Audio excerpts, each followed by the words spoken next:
Alléluia. Et dit en ce dernier dimanche du mois d'avril, c'est maintenant qu'il faut prendre possession du mois de mai. Et pour le faire, tu vas le faire par des proclamations. Alléluia. Tu vas te mettre sur tes pieds. Tu vas dire avec moi, mon Dieu, mon Dieu, mon Père céleste, dans le nom de Jésus, je te rends grâce pour ta fidélité, pour ton amour, pour ta compassion que tu as encore démontré dans ma vie en ce mois d'avril. Je te loue de ce que tu m'as préservé. Des maladies, tu m'as guéri. Des souffrances, tu m'as sorti. Je veux reconnaître que ce n'est pas par ma force. Ce n'est pas parce que j'ai beaucoup prié. Mais c'est parce que tu es fidèle. Et je prie ce matin, oh Dieu, pour prendre autorité sur le mois de mai qui est en train de venir, afin de prendre possession de mes bénédictions. Je commande par le nom de Jésus que tous les plans sataniques, mystiques, contre moi, contre ma famille, contre mon ministère, contre mes projets, au mois de mai, soient nuls et sans effet. Au nom de Jésus, que toute maladie programmée, tout accident programmé, toute humiliation programmée contre ma vie, au mois de mai, soit nulle et sans effet. Au nom de Jésus. Ma Bible déclare que toute arme forgée pour me nuire sera sans effet. Ma Bible déclare que je suis héritier de Dieu et qu'héritier de Christ, et que Dieu me donne d'hériter de toutes choses avec Jésus-Christ.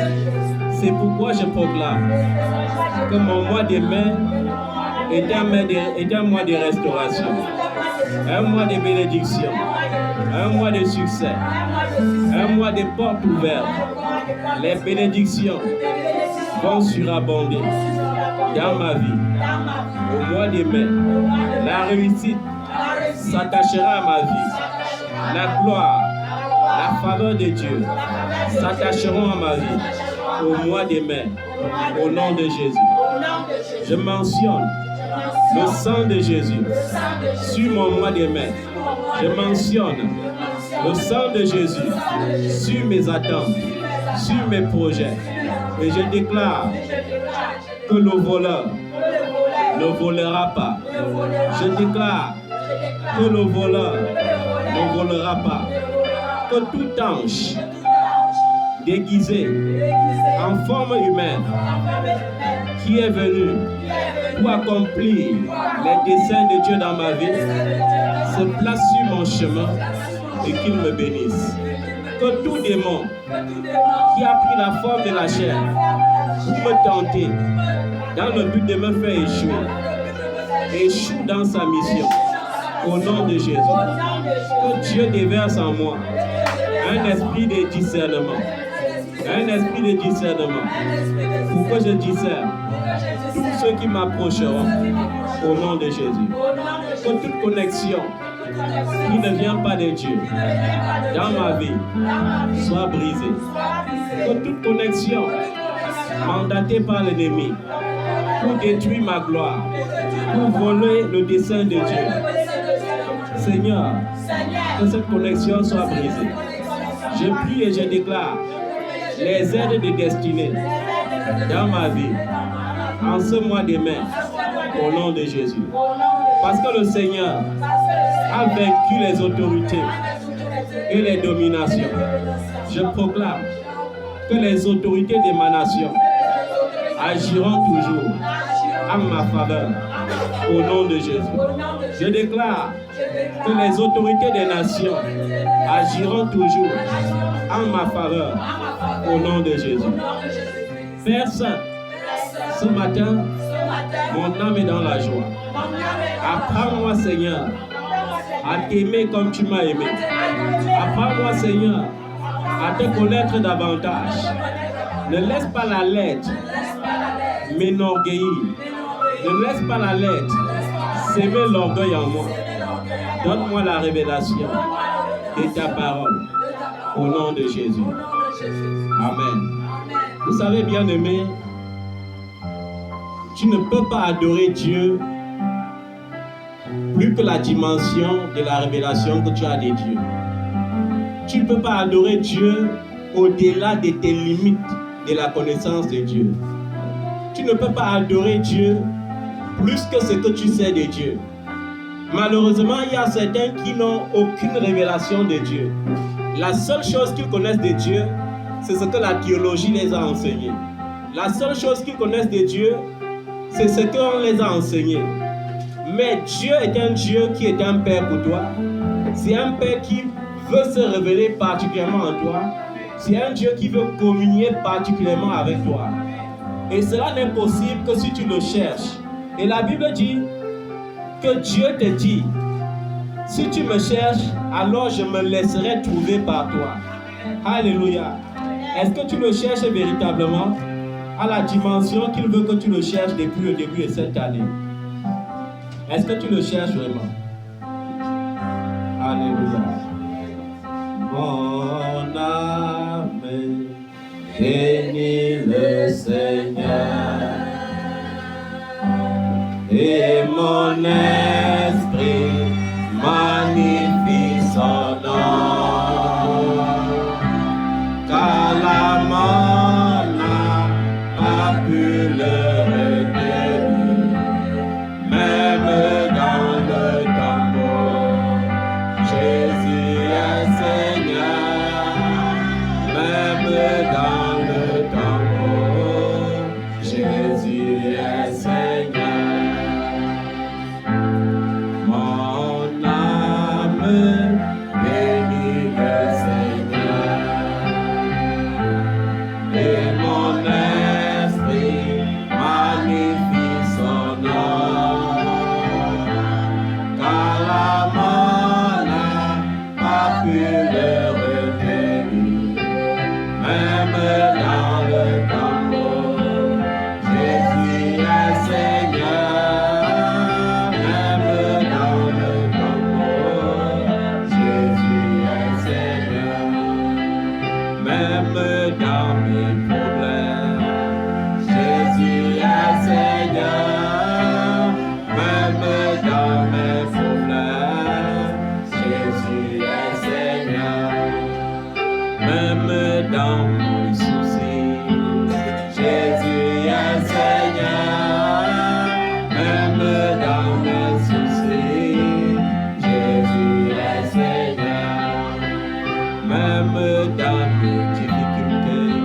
Jésus est Seigneur, même dans mes difficultés. Jésus est Seigneur, même dans le tombeau. Jésus est Seigneur, même dans le tombeau.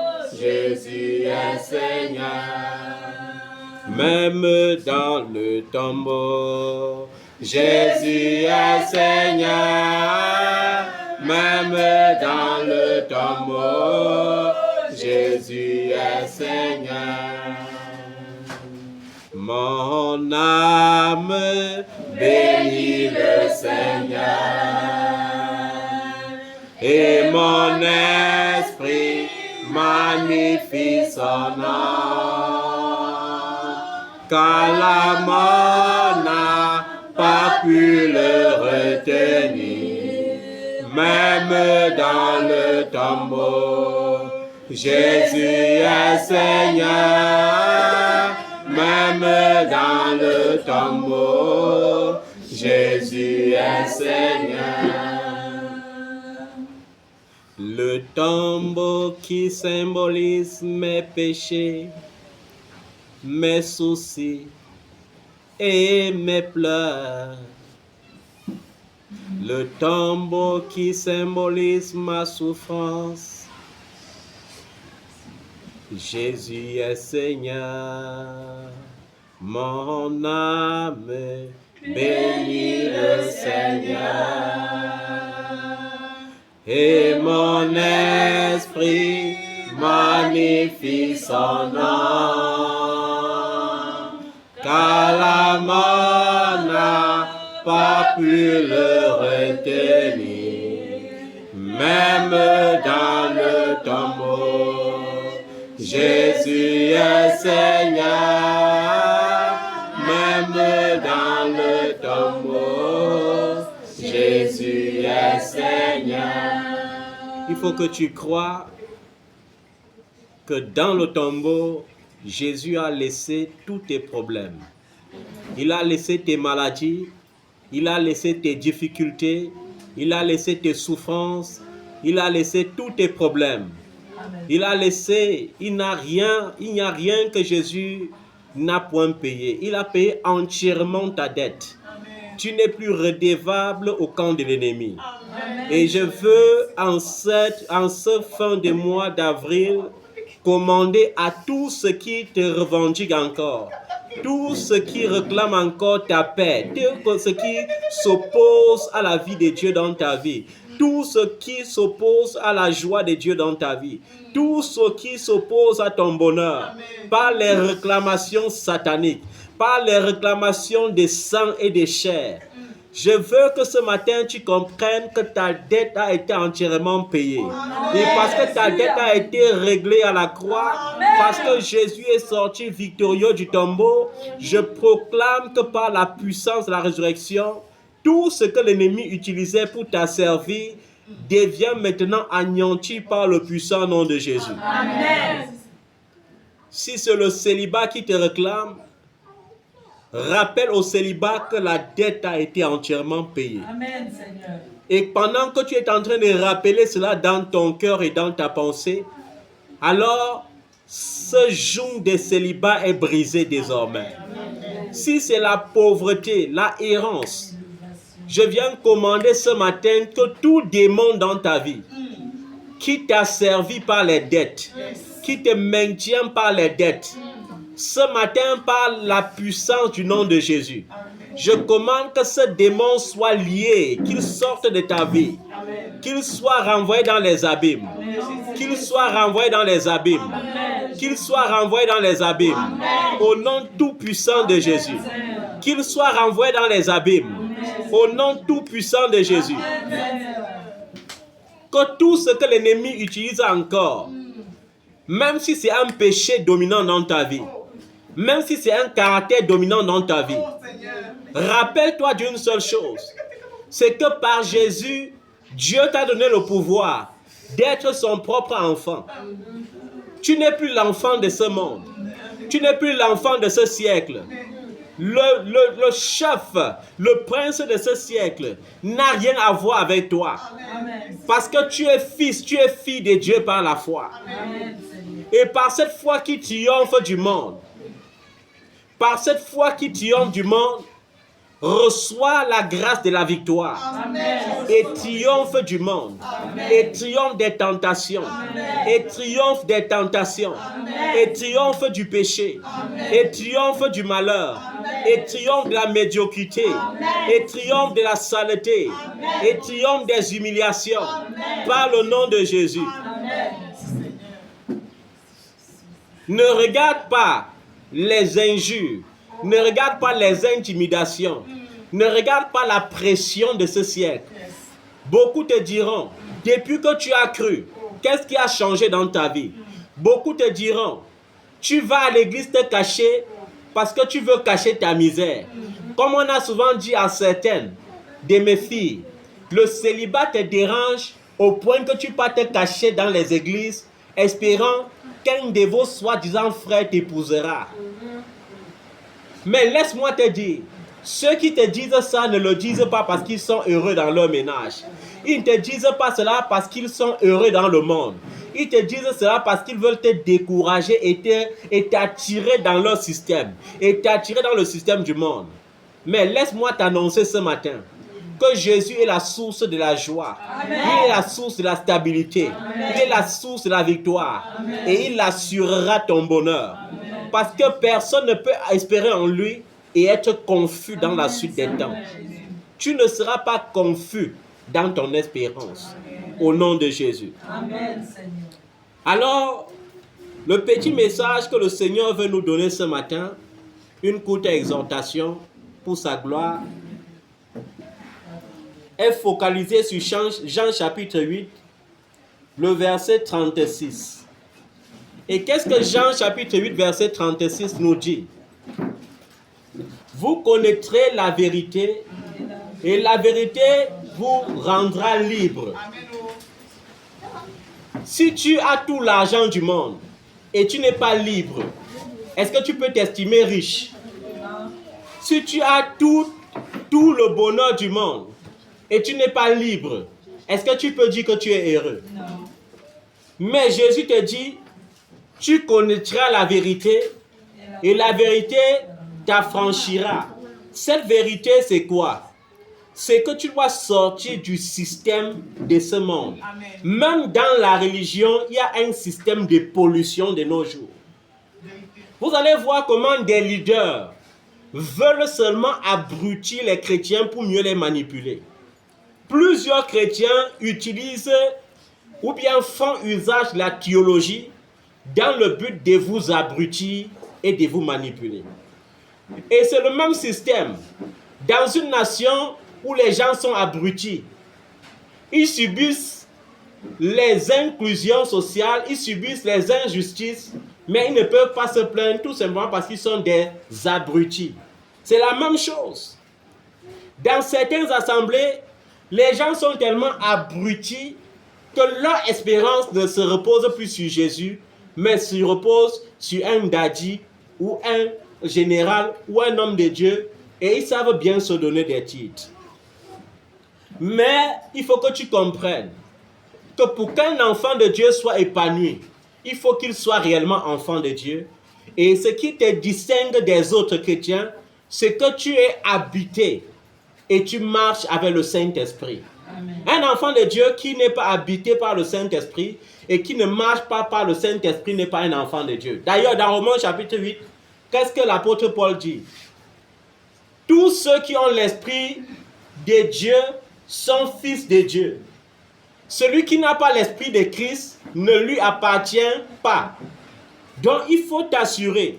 Est-ce que j'ai l'Esprit de Dieu? Parce que ce qui te donne le salut, ce n'est pas le fait que tu sois baptisé. Plusieurs démons sont baptisés. Alléluia. Mais ce qui te donne l'épanouissement spirituel, c'est la liberté. Cette liberté que l'apôtre Paul dit, ne faites pas de cette liberté un prétexte pour demeurer dans le péché. Pourquoi? Parce qu'il s'était rendu compte que dans certaines églises dans l'Asie mineure, principalement à Corinthe comme à Éphèse, les chrétiens se contentaient de dire « J'ai déjà cru en Jésus. Mon nom est déjà écrit dans le livre de vie. On ne peut plus effacer. Par conséquent, même si elle vit dans le péché, alors la grâce doit me sauver. » L'apôtre Paul te dit, là où le péché a abondé, la grâce surabonde. Mais il te dit que ce n'est pas un prétexte pour demeurer dans le péché. Je vais prendre l'exemple de l'Afrique et de certains pays africains. Je suis camerounais. Au Cameroun, la misère est tellement excessive au point que les gens sont déjà habitués à la souffrance et ils deviennent même inconscients de l'existence de la souffrance. Pourquoi? Parce que ce n'est pas à cause de ceux qui gouvernent. Ce n'est pas à cause de ceux qui nous gouvernent. Mais c'est à cause de l'esprit de la servitude qui habite chaque Camerounais. Parce que nous voyons les Camerounais critiquer la corruption. Mais chaque Camerounais qui critique la corruption ne critique la corruption que parce qu'il n'est pas en position de force. Si tu le places là où on va le corrompre, il sera très content et très heureux. La preuve, plusieurs achètent de nos jours à valeur des millions les matricules de la gendarmerie et de la police sans même étudier l'éthique de la gendarmerie et de la police. Ce qui les intéresse, c'est je dois avoir la tenue et abuser des autres par ma tenue. Et vous allez dire c'est la faute du gouvernement, ce n'est pas la faute du gouvernement. C'est le démon qu'il faut déraciner qui manipule les esprits des Camerounais.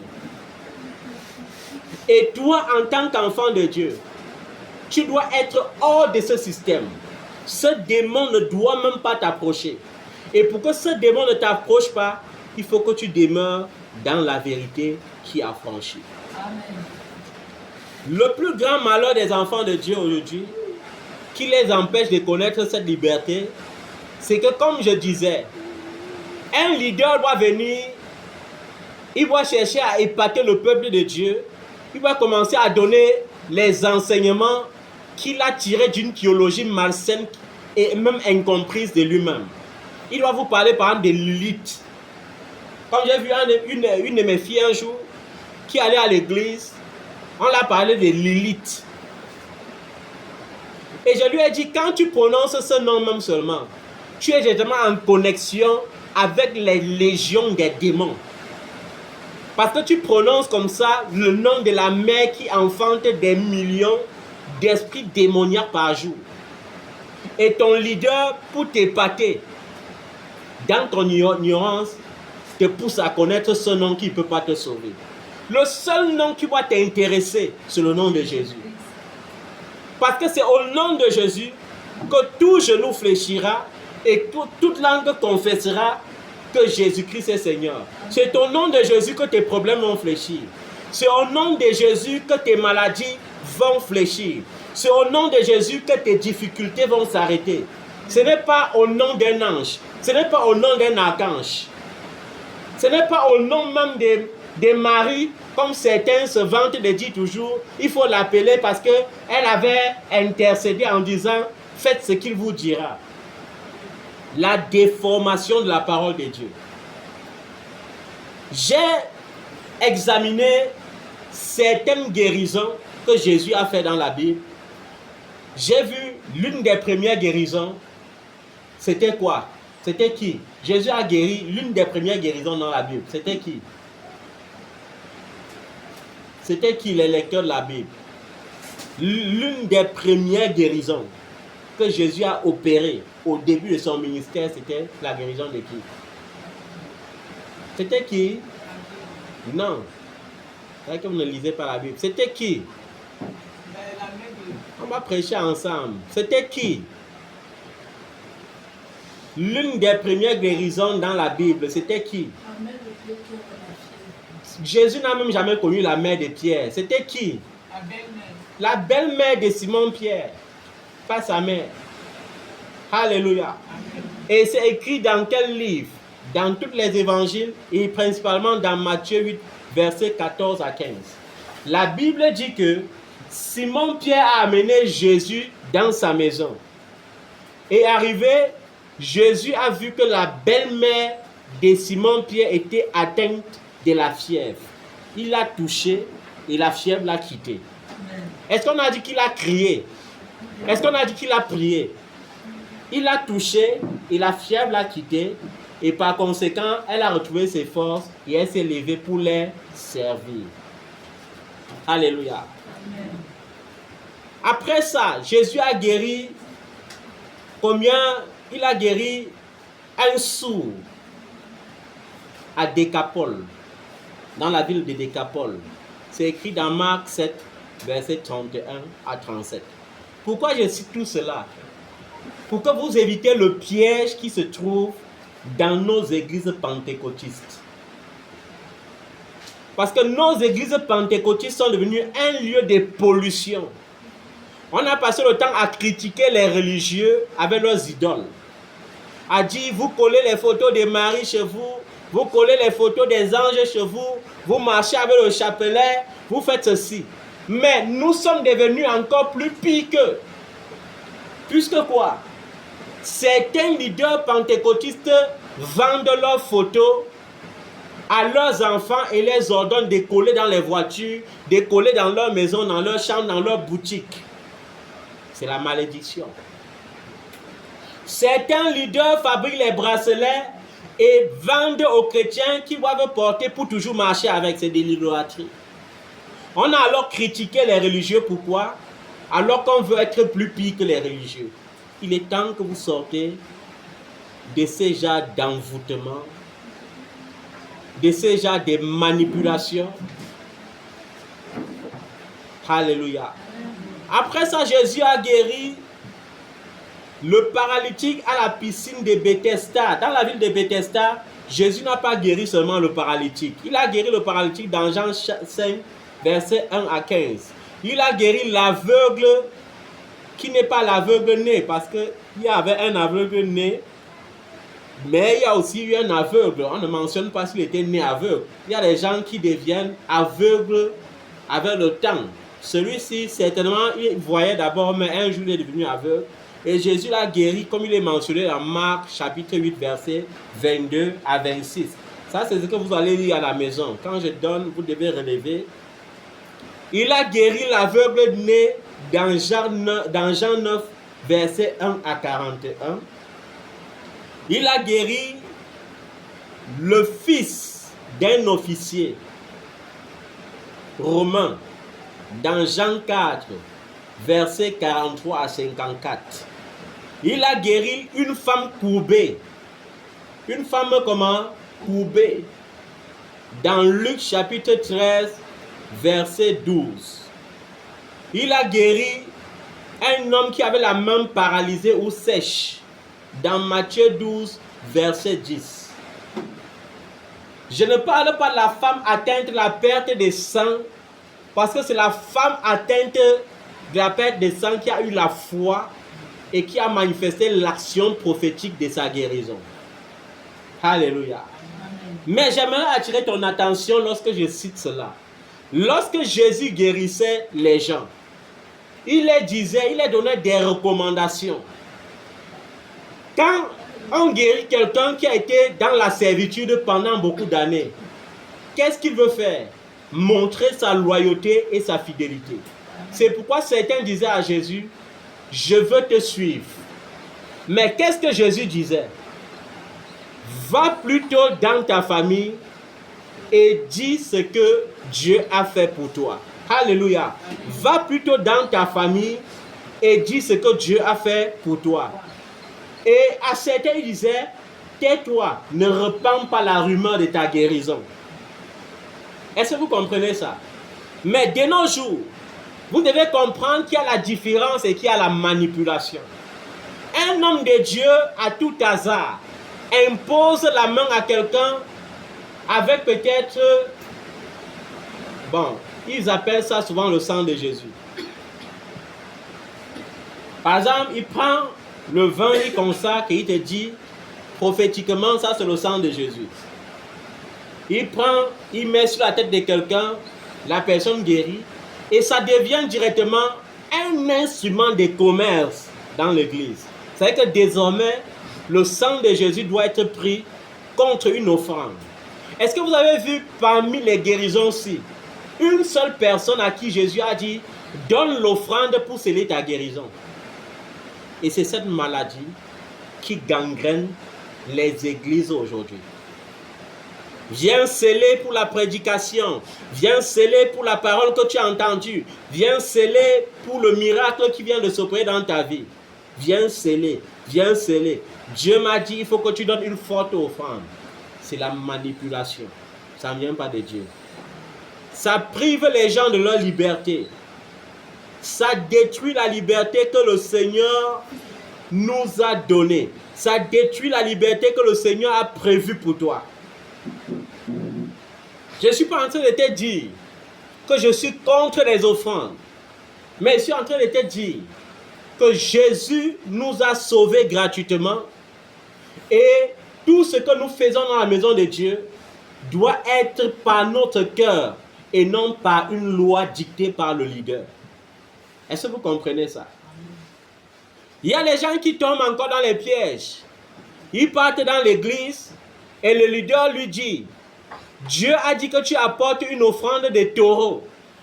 Quand toi-même tu apportes l'offrande de taureau, il te dit convertis le prix d'un taureau en argent, tu viens avec. Et il te dit que le plus chétif des taureaux coûte 2000 €. Toi, tu vas aussi l'épater, tu pars chercher 5000 €, tu viens lui donner.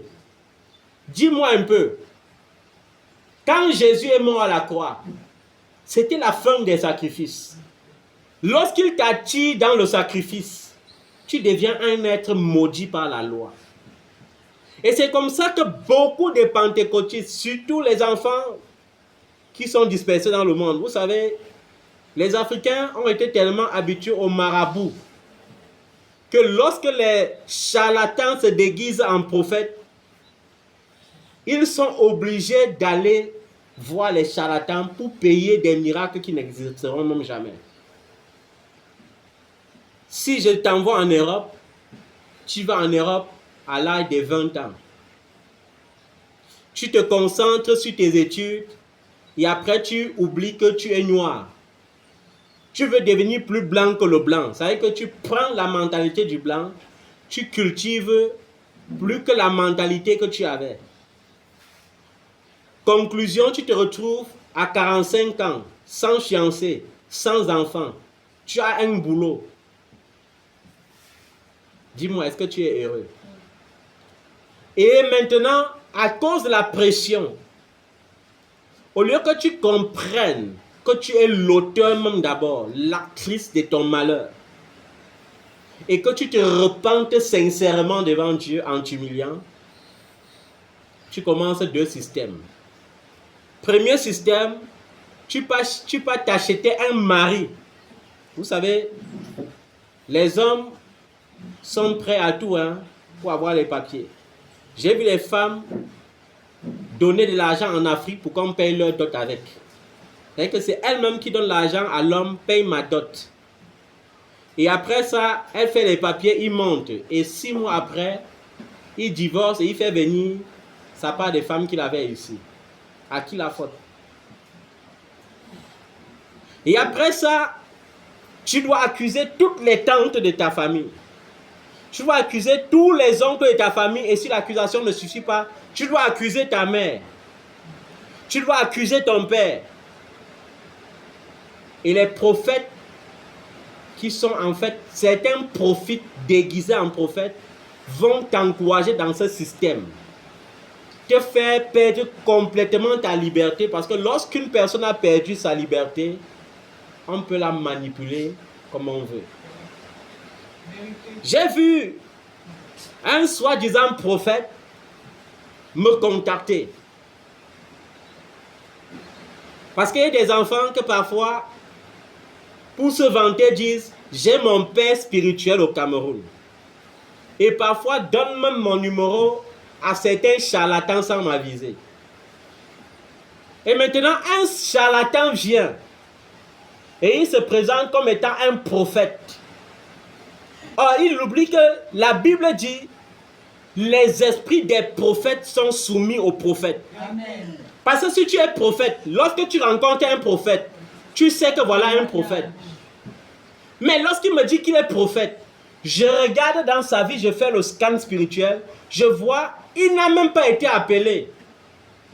C'est que la souffrance a tellement tourmenté sa vie que lorsqu'il a eu l'occasion d'arriver en Europe, il a vu que le seul raccourci, c'est de faire vite la théologie et prendre la Bible et commencer à dire action prophétique est montée et vous lui donnez l'argent et il vit avec.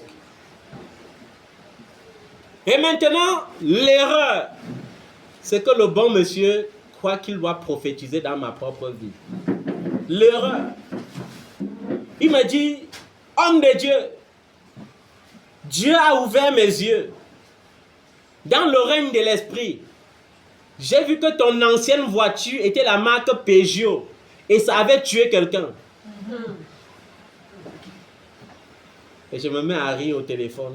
Oh Seigneur, Regarde-moi celui-ci que les gens voient dans les réseaux sociaux comme un grand prophète. Un aveugle, complètement aveugle. Et je lui ai dit, oui, tu as même raison. Comme la nouvelle, c'est une Mercedes là. Sache donc que si l'ancienne a cogné quelqu'un, ce n'est pas ma voiture. Parce qu'il est impossible qu'une voiture qui m'appartient cogne quelqu'un. Dieu ne me donne pas la voiture avec la malédiction pour cogner les gens et les tuer. Parce que lorsque tu t'amuses avec ces gens de charlatans, ils vont s'aimer une connexion bizarre dans ta vie. Après ça, homme de Dieu, j'ai un programme. Ça m'a coûté environ 15 000 €. Quand je vais finir de parler avec toi, oh Seigneur, Saint-Esprit, aie souvent pitié des gens. Le Saint-Esprit va mettre dans ton cœur un fardeau. Peut-être ça sera même 2 000 €, peut-être ça sera même 5 000 €. Tu me transfères ça pour le programme là. Et après ça, tu vas voir. Tous tes projets là vont commencer. Je dis que, oh Seigneur. Ouais. Et j'ai dit, est-ce que celui-ci connaît même que un élu a ce qu'on appelle l'onction du jugement? J'ai dit, ton business, quand j'ai raccroché mon téléphone, ton business fonctionnait. Ça ne va plus fonctionner. Ça fonctionnait, mais ça ne peut plus fonctionner. Et effectivement, en moins de 2 semaines pour son programme, parce qu'il avait fait un programme de 3 jours, il m'appelle. Il dit vraiment, homme de Dieu, il faut que tu pries pour moi. Parce qu'il y a quelque chose que je ne comprends pas. C'est la première fois que ça arrive. Avant, quand il faisait mon programme, les gens faisaient les 500 €, les 1000 €, tout ça. Jamais même plus que ce que j'ai prévu pour le programme. Mais depuis là que je t'ai parlé de ce programme-ci, les gens me donnent seulement le rendez-vous. Personne ne me fait le dépôt. Personne ne me fait le transfert. C'est rien que tu ne connais même pas. Tu ne connais pas où tu as mis le pied. Tu ne connais pas où tu pars. Et lorsque tu es un véritable enfant de Dieu, ce sont des choses comme ça qui arrivent. Quand tu vas arriver dans un ministère où il y avait le faux, le jour-là, il y aura l'embrouille totale. Je me rappelle une fois, pour ceux qui ont connu Brother Elvis, vous connaissez Brother Elvis qui parlait en langue, un genre là. Et un jour, il est venu fatiguer mes oreilles. Papa, j'ai vu un jeune prophète là-bas. Le gars a les yeux ouverts. Je lui ai dit que comme ça, il dit que oui. Je lui ai dit, ton prophète là utilise le miroir. Il me dit, non papa, j'étais là-bas. J'ai vu. Il dit que bon, ok. Comme je n'ai aucun programme, ne préviens pas ton prophète là. Mais sache qu'il va venir dimanche matin là-bas pour le culte. Dimanche matin, je suis allé entrer. Et quand j'entre dans ce genre d'église, je m'assois toujours au dernier banc. Parce que quand tu es au dernier banc, tu as le contrôle de toute la salle. Quand je m'assois, on loue. Quand le prophète entre, immédiatement il est troublé. Immédiatement, un esprit de colère le saisit. Il commence à insulter les musiciens. Mets-toi debout. Il commence à insulter les musiciens. Il insulte les huissiers. Après, il s'embrouille. Le miroir ne fonctionne plus. Il veut prophétiser. Rien. Et si vous regardez bien, lorsqu'un les grands prophètes acclamaient des réseaux sociaux, on a invité un autre comme ça, ils sont venus au palais des sports. Et vous savez, quand ils partent là-bas, les Camerounais courent pour s'enregistrer. Comme si Dieu était seulement au Congo ou au Nigeria. Il n'y a plus Dieu au Cameroun. Et le gars est arrivé, il a l'habitude d'utiliser la nécromancie. Mais le simple fait que certains fils prophètes étaient quittés aussi de la montagne pour aller là-bas par curiosité, quelque chose de terrible est arrivé. Ça n'a pas fonctionné. Quand il a l'habitude de prendre le numéro des gens au hasard et appeler, il a appelé, et comme ils aiment appeler toujours en direct, il a appelé une femme à l'étranger et il a dit que tu as tel problème. La femme dit que je n'ai pas de problème. C'est sûr que tu as confondu des personnes. Et c'est ça. Lorsque tu as le dépôt original, on ne peut pas te manipuler. Amen. Est-ce que vous comprenez ça? Tu pars, tu entres là où on fait la messe. Le jour là, l'abbé ne doit plus parler de la messe. Il ne doit plus réciter le ange gardien à qui Dieu m'a confié. Il ne va plus réciter ça. Il va se trouver seulement en train de parler du mal du Vatican. Sans même savoir ce qui le prend. Pourquoi? Parce que lorsque la lumière arrive quelque part, ça perturbe les gens. Je me rappelle une fois, pendant une nuit, je dormais. Et j'ai vu une vision claire d'une jeune femme que je rencontrais souvent sur mon chemin. Et je ne savais pas qu'elle était épileptique. Et dans la vision, Dieu me montre qu'elle est épileptique et qu'elle fait tellement de crises. Et Dieu me montre au sommet de la montagne de Vorbeti, après la montagne où on partait prier là, un lieu où un exorciste reçoit des milliers de personnes 2 fois par semaine. Et Dieu me montre une place, elle est assise là. Et Dieu me dit dans la vision, elle est en train d'espérer en la guérison. Maintenant, voilà ce que je te dis. Tu te lèveras mercredi prochain et tu iras t'asseoir à ses côtés. Et je suis sorti de la vision. Et quand ils sont la vision, je me renseigne. On me dit effectivement, c'est une fille épileptique. Et le mercredi, je me rends à la montagne qui avait été désignée. Mais curieusement, j'arrive à 10 mètres de l'entrée. On envoie les huissiers pour venir me dire, qu'est-ce que tu viens chercher ici? Une maison de prière ouverte à tout le monde. Mais on m'envoie des huissiers venir me dire, qu'est-ce que tu viens chercher ici? Et je leur dis, je suis venu chercher personne. Mais ce que je sais, c'est que je suis venu en mission. Et comme ils n'avaient pas trop d'autorité, ils m'ont laissé entrer. Et lorsque je mets mon pied dans la cour, le clergé sort.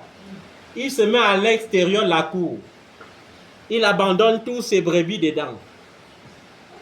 Et j'entre et je vois exactement la place que j'avais vue dans le songe. Et je vois la fille en question et je m'en vais m'asseoir à ses côtés. La vision n'avait pas dit va la toucher. La vision n'avait pas dit va imposer les mains. La vision n'avait pas dit va prier pour elle. Va seulement t'asseoir à côté d'elle. Et son espérance sera résolue. Amen. Et je suis allé m'asseoir à côté d'elle. Et c'était un endroit où on pratiquait le rosaire. Le rosaire a changé le jour-là. Pendant que j'y étais, il n'y avait plus moyen de réciter. Vous savez, dans le rosaire, il faut appeler Marie, il faut citer le chapelet, il faut citer. Ça avait changé. Et lorsque je suis parti, ils ont retrouvé leur système. Et par la grâce de Dieu, l'année qui suivait, je suis allé me renseigner, on m'a dit, on ne connaît pas comment, on a dit plutôt, l'endroit là où les gens prient là-bas est puissant. Parce que la fille est complètement guérie. Et j'ai ri. Et je me rappelle, lorsque j'évangélisais mes premiers enfants, parce que mon système n'était pas dit sur moi. Quand il te trouvait, tu étais déjà dans un ministère. Je partais éprouver le ministère. Il n'y a que Flore qui n'a pas éprouvé son ministère, parce qu'avant qu'elle ne rencontre Flore, sa soeur Irène, avec qui elle était partie chez le grand prophète là, m'avait déjà montré qui il était. J'ai senti que c'est même la sorcellerie. Au-delà de la sorcellerie, il ne fallait même plus que j'aille vérifier.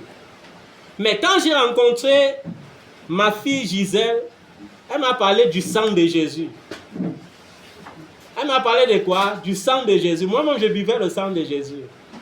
Et le sang de Jésus, c'était une eau qu'on partait se bousculer pour puiser après le culte. Il fallait aller là-bas, il faut se faire violence pour puiser vite le sang de Jésus. Parce que quand tu bois le sang de Jésus, les maladies partent, les problèmes partent.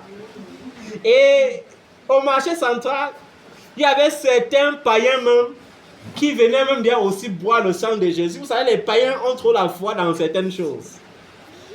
Alors, un jour, j'ai dit, il faut que j'aille aussi maintenant plutôt voir le sang de Jésus là. Parce que ce qui m'inquiétait, ce n'était pas le sang de Jésus. Ce qui m'inquiétait, c'est que c'était un ministère où on avait introduit un ministère qui n'est pas biblique. Le massage spirituel. Et j'ai dit, mais il faut que peut-être, Seigneur, peut-être tu m'as tout enseigné, tu m'as caché d'autres révélations. Il faut que j'aille aussi voir ce qu'on appelle le massage spirituel. Mais comme Dieu sait faire les choses, je suis arrivé le premier jour, parce que je suis allé là-bas peut-être 2 fois. Je suis arrivé le premier jour, il n'y avait plus de place assises. On est resté dehors, et dehors c'était sur la route. Et il a fait un semblant de pluie. Vous savez, le genre de pluie qui vient. Et j'ai vu tout le monde commencer seulement à courir. Et avec tout l'onction du miracle qu'il y a ici, il suffit seulement de dire arrête-toi et ça s'arrête. Alléluia. Amen. Et pendant que Yang chuait, je suis moi resté tranquille parce qu'il était étonné. Et que donc c'est la pluie qui les intimide de cette façon. Et j'étais un peu déçu. Et j'ai juste levé ma main au ciel. Et j'ai dit, pluie, il faut que tu t'arrêtes. Et la pluie s'est arrêtée. J'ai dit, ok, voilà la première faille. La deuxième fois, je suis reparti là-bas. Cette fois-ci, j'ai dit qu'il faut que j'aille jusqu'à l'hôtel. Parce que tu ne peux pas éprouver un ministère sans l'hôtel. J'ai dit, il faut que j'aille vers l'hôtel. Alors, je vais traverser parce que quand on partait devant, c'était pour rendre quoi? Témoignage. Alors, je veux traverser la foule. Je vois, c'est comme si on a mis la corde sur mes pieds, on a attaché. Je dis, mais dans l'église, il y a encore que quoi? Je tire mon pied, ça ne sort pas. Je vois, il y a une maman qui a arrêté fermement mes 2 pieds. Mon pied gauche. Le genre que si tu es pressé, tu peux même seulement tomber. Je dis que, hey. Alors je m'arrête et dis, mais maman, pourquoi est-ce que tu arrêtes mes pieds? Elle me répond, papa, c'est parce que je veux marcher. Depuis que je suis ici, tout mon désir c'est de marcher. Je dis, mais voilà les leaders de l'église, on ne se connaît même pas. Voilà vos pasteurs par là-bas devant. Et je suis en train de passer et tu m'arrêtes. Elle me dit, bon, tu veux que je te laisse, je vais marcher. Et j'ai dit, ok, si c'est ça la condition pour que tu me laisses, lève-toi. Elle s'est levée. Et alors, ses pieds sont devenus fermes. Dans la foule, immédiatement, ses pieds sont devenus fermes. Alors, j'ai reçu du Seigneur qu'il fallait que je l'impose les mains. Quand je lève alors ma main, je pose sur elle. Je vois directement, on vient arrêter ma main. Le pasteur Berkadet vient me dire, ici là, il n'y a que maman et moi qui imposons les mains. Et je lui réponds, c'est écrit dans quel verset? Vous avez vu, dans son ministère, il lui demande que c'est écrit où? Et lui-même, il sent que non, le gars ici là, c'est pas le genre qu'il faut faire le bruit avec lui. Et on est allé placer les sentinelles là-bas, robustes, comme une manière dit que tu vas finir le culte là ici, aura. Que passe encore. Et vous voyez, c'est comme ça qu'on manipule les esprits des gens. Et quand je suis sorti de ce lieu ce jour, j'ai demandé à ma fille Gisèle que ce n'est pas un endroit où tu vas servir Dieu là-bas. Peu importe les miracles que tu as reçus là-bas, tu vas sortir de là. Et c'est comme ça qu'elle était sortie. Amen. Donc vous voyez, il y a tellement de manipulations. Quand je lis ces guérisons, la guérison de la main, de l'homme à la main paralysée ou la main sèche, vous allez voir que Jésus a guéri les gens de diverses manières. Mais vous ne verrez jamais une école où Jésus enseignait à ses disciples comment il faut guérir de la même façon. Vous avez lu ça dans la Bible. S'il faut regarder la manifestation du surnaturel, l'une des plus grandes manifestations du surnaturel que Jésus a fait, la première c'était quoi? Il a parlé au vent. Il a dit à la tempête, tais-toi. Et la tempête s'est apaisée à l'instant même qu'il a dit. Et ses disciples ont dit, hey, qui est celui-ci? Vous voyez, on peut marcher avec toi sans avoir la révélation de qui tu es. C'est pourquoi je t'ai dit, tu ne peux pas adorer Dieu au-delà de la dimension de la révélation que tu as de Dieu. Quand tu vas connaître qui est réellement Dieu, ton adoration doit changer. Ta manière de l'adorer doit changer. Alléluia. Et ses disciples ont dit quoi?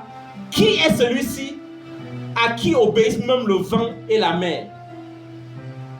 Alors qu'ils marchaient avec Jésus depuis. Mais est-ce que vous avez vu une école dans la Bible où Jésus les a dit, venez, je vous enseigne comment marcher, comment on peut arrêter le vent, comment on peut dire à la mer, tais-toi? Ça n'existe pas. L'autre manifestation du surnaturel, c'est que Jésus, il était celui qui a créé les eaux. Donc il ne pouvait plus prendre le bâton pour taper l'eau ou bien prendre le manteau d'Élie pour fendre l'eau. Il avait le pouvoir de marcher sur l'eau. Quand il a marché sur l'eau, dans Matthieu 14, verset 29 à 31, Simon-Pierre et les autres l'ont vu en train de marcher au-dessus des eaux. Mais comme c'était à la 3e veille de la nuit, quand on dit 3e veille, c'est-à-dire vers 4h30 comme ça, ils ont eu une sensation comme s'il y avait la frousse en eux. Et au lieu de dire, de reconnaître Jésus, ils voyaient bien. Mais ils ont dit, oh Seigneur, sauve-nous. Voilà un fantôme. Oh, on est mort aujourd'hui. Voilà un fantôme sur l'eau là-bas. Pourquoi? Parce que leur torche reflétait sur les vêtements de Jésus et ça devenait encore plus blanc. Et ils ont paniqué. Et Jésus a dit, n'ayez pas peur. Comme Dieu te rassure à tout instant, n'aie pas peur. N'aie pas peur. N'aie aucune crainte. Il les a rassurés, n'aie pas peur, c'est moi. Mais Simon-Pierre a dit, si c'est vraiment toi, ordonne que je vienne aussi à toi, marchant sur les eaux. Et Jésus a dit, viens. Et vous allez voir que quand Pierre saute, il se dit que quand il va atterrir dans l'eau, il va d'abord plonger avant de remonter. Mais il est surpris que lorsqu'il saute, il atterrit sur l'eau comme s'il atterrissait sur le sol. Mais Jésus dit que bon, comme tu veux me montrer que tu es courageux, on fait défiler devant lui quelques vagues et le gars panique. Et il commence à s'enfoncer. Et c'est la même chose qui t'arrive souvent. La peur du lendemain, la peur du devenir, la peur de l'échec, il y a même la première cause de l'échec. La peur du devenir rend ton devenir sombre. Dieu te dit, aie confiance au lendemain, parce que le lendemain aura soin de lui-même. Amen. Dieu te dit, aie confiance à ton avenir comme la femme vertueuse dans Proverbe 10. La Bible dit qu'elle se rit du lendemain. Dieu veut que lorsque tu penses à ton lendemain, que tu souris parce que tu vois sa gloire. Mais il y a certains que même lorsque Dieu les a révélé leur futur, les a montré de nombreux biens, de nombreuses bénédictions, ils continuent de douter. Ils continuent de paniquer. Ils continuent de croire que c'est avec leur force. Je vous ai dit, on ne travaille pas pour s'enrichir. Tu travailles pour t'enrichir, tu vas travailler plutôt pour te tuer. L'excès de travail doit tuer plutôt ton corps. J'ai dit, on travaille pour se nourrir. On travaille pour prendre soin du quotidien. Mais quant à la richesse, c'est une grâce de Dieu. Amen. La richesse, c'est une grâce de Dieu, une récompense pour les cœurs humbles. Une récompense pour les gens qui ont les ambitions d'aider une multitude. Est-ce que tu comprends ça? C'est pourquoi la Bible dit, si tu appliques ton cœur à chercher la richesse prendra des ailes. Mais si tu appliques ton cœur à la crainte de l'Éternel, si tu appliques ton cœur à chercher ce Dieu, alors les richesses te poursuivront. Vous voyez, la formule est simple. Alléluia. Donc il faut sortir de ce joug. Vous voyez aujourd'hui, dans certains ministères, on a créé les blocs de théologie, l'école des disciples, l'école du discipolat, l'école des prophètes. Qui vous a dit qu'il y a une école pour les prophètes? Quand tu vas les parler, ils vont dire, dans l'Ancien Testament, il y avait un prophète majeur, il y avait les prophètes mineurs. Bon, comme toi tu es le prophète majeur, alors, il faut que tu contamines les gens avec ta mauvaise onction. Aujourd'hui, on crée les centres de théologie où on fabrique les apôtres et on les impose les mains. Mais ma Bible me dit que lorsqu'on est apôtre, c'est parce qu'on a vu Dieu. Amen. C'est pourquoi l'apôtre Paul n'a pas marché avec Jésus. Mais quand il défend son ministère, il dit: ne suis-je pas apôtre? N'ai-je pas vu Dieu?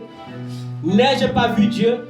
Et c'était une vérité, parce que dans sa casquette de Saul de Tarse, alors qu'il était en route pour Damas, il a vu Dieu, il a entendu Dieu. Amen. Ceux qui étaient avec lui n'ont rien vu. Ceux qui avaient été avec lui n'ont rien entendu. Et c'est ça Dieu. Ça veut dire qu'on peut être ensemble ici et Dieu vient là et je le vois et vous ne le voyez pas. Amen. On peut être ici, Dieu me parle, j'entends, mais vous n'entendez pas, parce que Dieu ne parle pas aux oreilles physiques, il parle aux oreilles de l'esprit. Amen. C'est pourquoi lorsque Samuel, étant tout petit, était en train d'être bâti par son père spirituel qui était le prêtre Élie, Dieu a appelé Samuel et ils étaient presque dans la même pièce avec son père spirituel, mais son père ne pouvait pas entendre la voix de Dieu. Amen.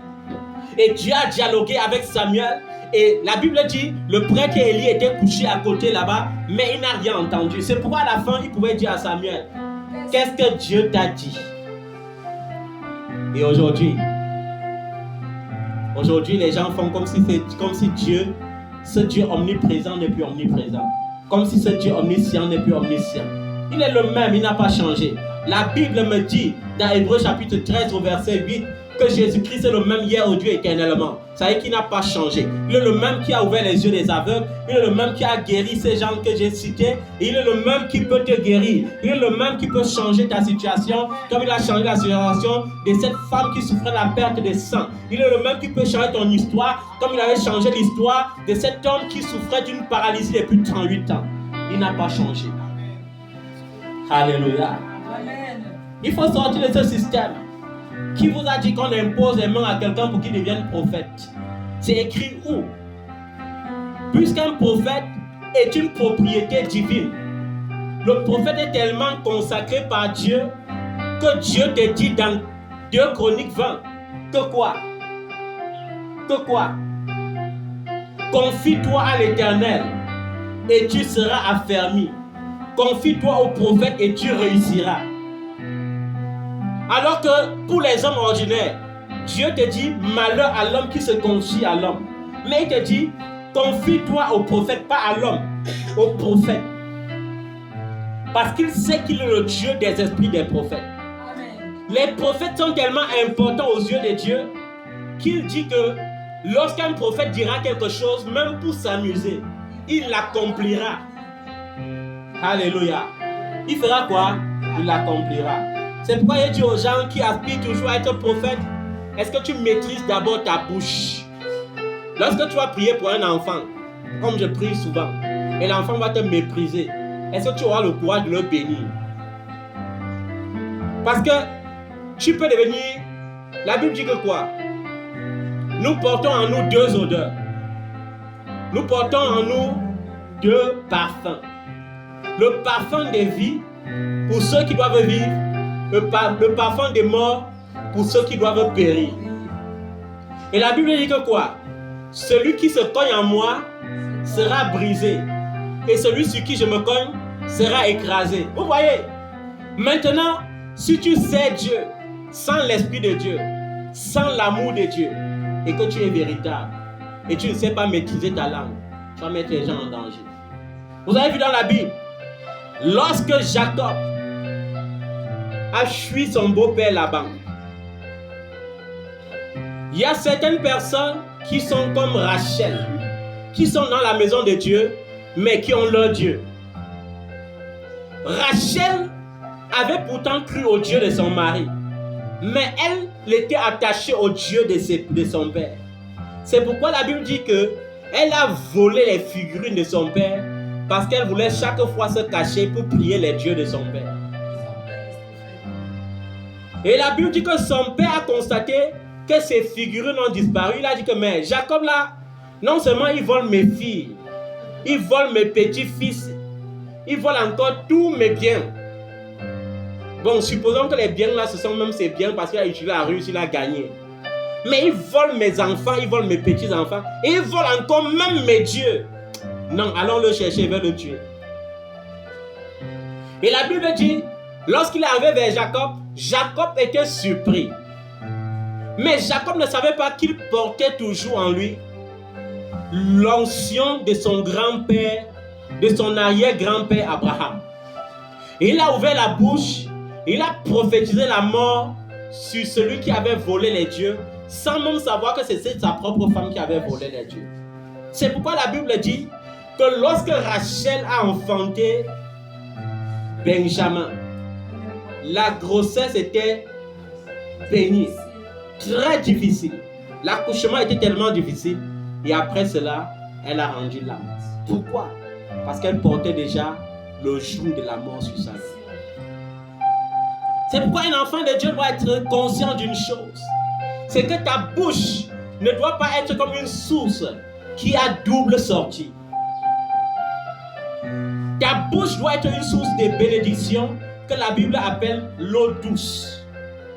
Et non une source de malédiction que la Bible appelle l'eau amère. Je dis ça pour les enfants de Dieu qui n'arrivent pas à contenir leur colère et qui dans la colère disent du n'importe quoi. Tu dois être conscient que la parole prend vie. Tu dois être conscient que quoi? La parole prend vie. Lorsque dans un excès de colère, tu appelles ton enfant feignant, repens-toi immédiatement et brise cela. Parce que si tu ne brises pas, un jour ça prendra effet. Pourquoi? Parce que lorsque tu es en Christ, ta bouche devient une bouche autorisée. Ta bouche devient comme une bouche prophétique. Et je vous l'ai dit, et je vous le redis, sortez de ce joug de manipulation.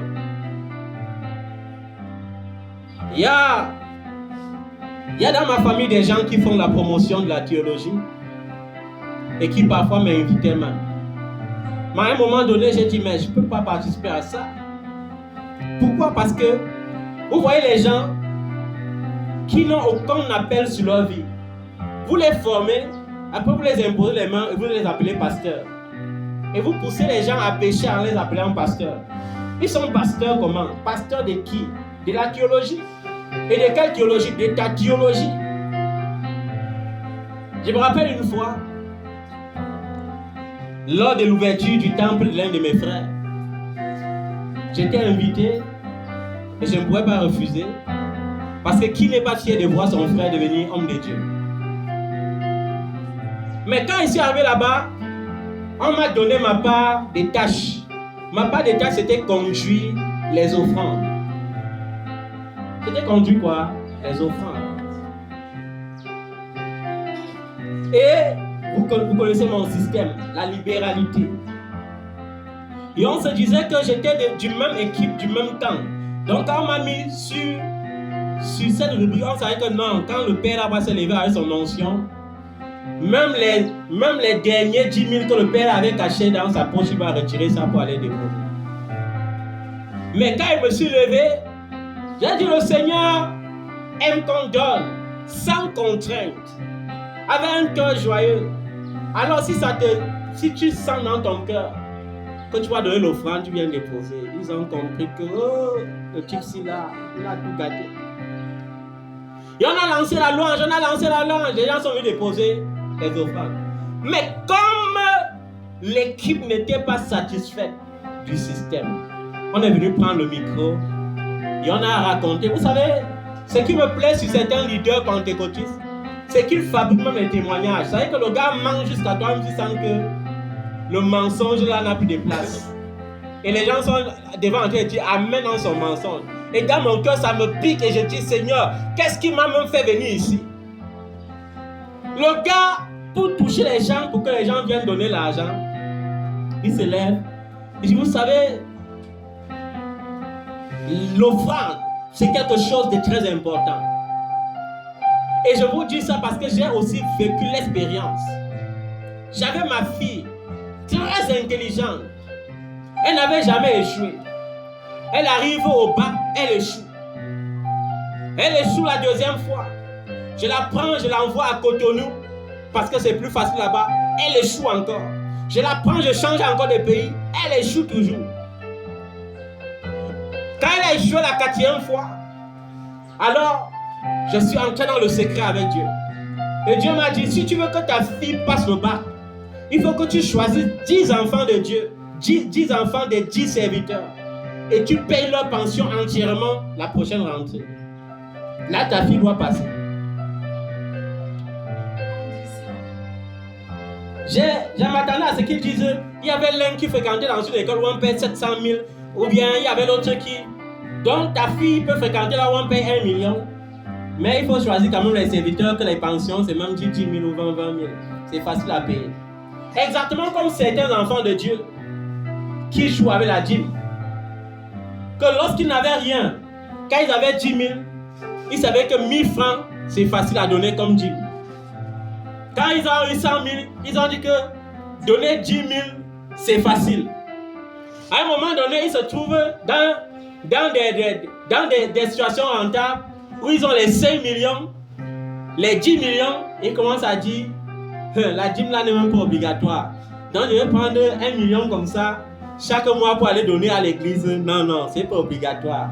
Je ne vois aucun verset biblique qui est obligatoire. Vous voyez? Et c'est comme ça les hérésies qu'on médiatise et les gens tombent ils payent le prix de leur ignorance.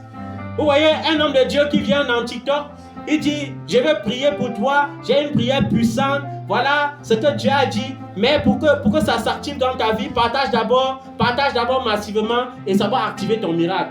C'est les conneries. Tu veux devenir populaire, prends ta carte bancaire pour payer ta visibilité. Tu prends les ignorants qui vont passer autant à partager tes vidéos. Et je l'ai dit toujours, Dieu ne conditionne pas sa bénédiction. Amen. La seule condition que Dieu attendait, c'est Jésus. Là, Jésus, il a payé. Dieu ne peut pas vouloir que tu le payes pour avoir un miracle. C'est impossible. Et il dit, j'ai fini de faire ça et ma fille a réussi le bac. Alors, je suis en train de voir ici, là, il y a des gens qui sont malades. Ta maladie, là, veut finir tout de suite. Mais c'est toi qui durcis encore. Retire tout ce que tu as dans ta poche. Oh là là là là. Et j'ai vu un de mes oncles qui avait encore les dernières séquelles de l'AVC. Et il s'est levé, et il allait donner. J'ai dit, fini de donner, tu pars à la maison, boire les remèdes. Et vous voyez, comme quelqu'un m'a rendu témoignage, il est allé quelque part, on a prié pour un homme, et on a pris ses béquilles, et on l'a déclaré guéri. Et il marchait réellement. Mais sa soeur et lui maintenant prennent le taxi à la fin du culte. Ils arrivent. Oh Seigneur, c'est souvent amusant l'ignorance. Ils arrivent, la soeur descend du taxi, le gars descend parce qu'il est sûr qu'il marche. Il tombe comme un fou. Oh Seigneur. Et ces béquilles sont restés à l'église parce qu'on a déclaré. Vous voyez comment on utilise la nécromancie? Oh Seigneur. L'ignorance, c'est quelque chose, mon Dieu. J'ai vu les pentecôtistes dire Amen pour dire toujours Amen l'année prochaine. J'ai vu les enfants dire je reçois mon mariage et pourtant pour rester tous célibataires. Les gens qui prient pour les mêmes problèmes chaque année, qui répondent Amen pour les mêmes situations chaque année. Il faut que ça change. Il faut que tu sortes de ce système. Jésus n'a jamais dit que maintenant, mon élu, comme il t'a donné l'onction pour enseigner, va transmettre cela, va ouvrir une école dans laquelle tu vas enseigner aux gens à enseigner comme toi. Il n'a jamais dit que, comme il t'a dit d'imposer les mains aux malades, il faut créer une école où tu vas enseigner aux gens comment faire pour que les gens imposent aussi les mains. Et il n'a jamais dit, parce que tu as guéri avec l'onction, l'autre va tout guérir avec l'onction. Aujourd'hui, c'est devenu un centre commercial. La même chose que Jésus avait vu à Jérusalem, c'est la même chose qui se passe. Et nous lisons ce verset. Jésus tissa le fouet. Il entra dans le temple et il dit, ne faites pas de la maison de mon père un lieu de commerce. Et je me suis dû interroger. Comment ils lisent ce verset et ils approuvent Jésus? Mais dans le ministère, on crée toutes les sources des revenus. Un père écrit sa part d'histoire, ça pas d'histoire. On ne sait même pas s'il a inventé. Il met dans un livre, il vient à l'église et il dit que ceux qui achètent ça, hein, ils seront bénis. Ceux qui achètent ça, ils seront bénis. Ça coûte seulement. Et il dit, ce qui me choque, c'est qu'il dit ça coûte seulement. Les 10 premières personnes, ça coûte seulement 50 000. Hein, ça coûte seulement 50 000. Hein, à partir de la semaine prochaine, la promotion finit. Vous croyez que c'est quelle vérité? Jusqu'à les brasseries vont coller leur logo pour faire leur publicité. Et moi-même, en tant qu'homme de Dieu, je vais aller coller ma part logo pour faire la publicité. On ne fait que la publicité que des marques commerciales. C'est parce que c'est le commerce qu'on fait la publicité. S'il y a un programme, il faut qu'on diffuse ça à la CATV, on diffuse ça à Canal 2, on diffuse dans les réseaux sociaux pour qu'une bande de foules ignorantes vienne s'asseoir pour acheter des accessoires. Vous voyez comment un homme de Dieu va même jusqu'à dire j'ai investi comme ça. Et quand ils font, ils savent que vous aimez la musique. Qu'est-ce que le prophète là m'avait dit? Dans le programme, si j'ai à payer un chanteur 4 000 €, il va quitter des Lagos pour venir ici chanter pendant le programme. Il a payé 4 000 € pour les 3 jours. Vous avez vu? C'est le commerce, le partenariat. Parce qu'on va venir vous bercer avec la musique démoniaque. Vous allez dire, oh, il y avait l'onction. Papa, oh, le culte de Dieu était fort. Il y avait tellement l'onction, hein. Mon pied ne touchait même plus au sol. C'est que tu es possédé. Ce sont les démons qui tombent là. Tu es possédé. Qui t'a dit que le Saint-Esprit possède les gens? Le Saint-Esprit n'est pas un démon. Il faut sortir de cela. Amen. La théologie malsaine, la théologie démoniaque. Il faut que tu comprennes que Jésus t'a dit, et il te dit encore ce matin, dans Jean 8, 36, tu connaîtras la vérité, et la vérité te rendra libre. Ne laisse personne voler cette liberté. Ne laisse personne voler ta liberté. Sois affranchi dans le nom de Jésus. Que cette vérité t'affranchisse dans le nom de Jésus. Mets-toi sur tes pieds.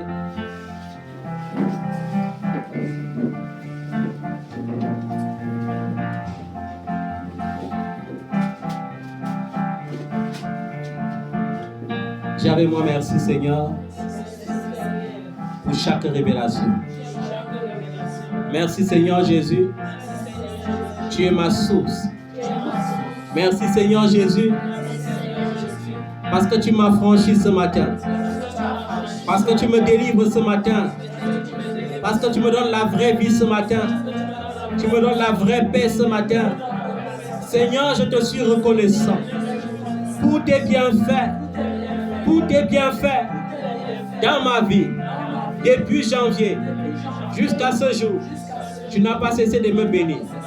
Et tu me béniras encore. Merci Seigneur. Garde-moi de tout joug étranger. Garde-moi de tout joug de servitude. Et accorde-moi ta paix. Accorde-moi ta joie. Au nom de Jésus. Seigneur, donne-moi de comprendre que mon lendemain il est rassuré. Mon lendemain est déjà glorieux. C'est pourquoi je déclare, à partir d'aujourd'hui, à partir de cet instant, l'échec n'est pas mon partage. La médiocrité n'est pas mon partage. La mort n'est pas mon partage. La maladie n'est pas mon partage. Les soucis ne sont pas mon partage. La pauvreté n'est pas mon partage. La stagnation n'est pas mon partage. Le ridicule, l'échec, la médiocrité ne sont pas mon partage.